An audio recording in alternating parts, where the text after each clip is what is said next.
Okay. Okay, is everyone ready? I'm recording. Oh, It just started. Yep. Okay. On you. Okay, ready? Yep. My name is Courtney Alvin, and today I'm going to talk about the declawing of cats.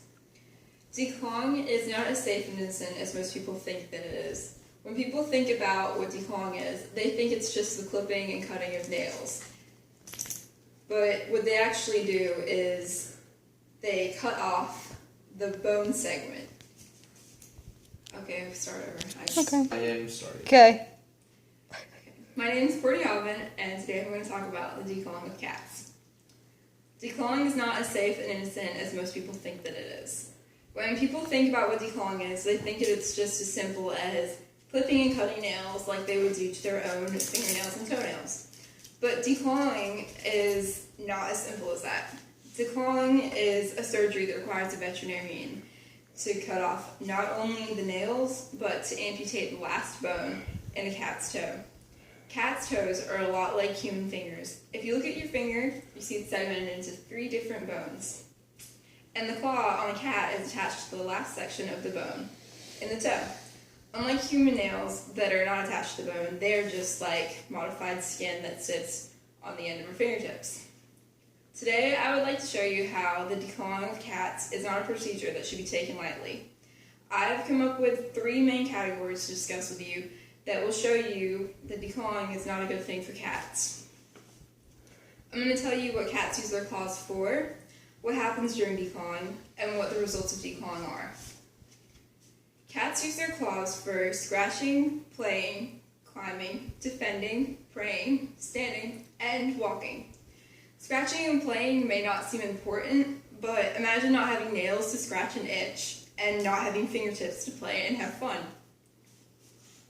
Climbing is important to a cat so that they can escape things that are chasing them in the wild. And of course, cats need their claws to defend themselves against things like dogs. For house cats, preying isn't a necessary thing, but it's still an instinct for them. And standing and walking is affected a lot by the removal of a claw. It affects their balance. Again, imagine having the 3rd segment of your toes cut off and then trying to walk and stand. I've now told you what cats use their claws for. Now I'll explain what happens during the declawing of cats. The declawing of cats, veterinarians put them under anesthetic and then they amputate the last bone in each toe with a scalpel or a guillotine clipper. Then the wounds are closed with either stitches or surgical glue, and their feet are bandaged. After finding out what happens during declawing, I'll now tell you what happens after the declawing. And here's a demonstration where they cut it off. They detach the last bone. The results of declawing often end in infection. It's difficult to keep open wounds clean when they're on feet, especially when it's a cat and the cat has 4 feet.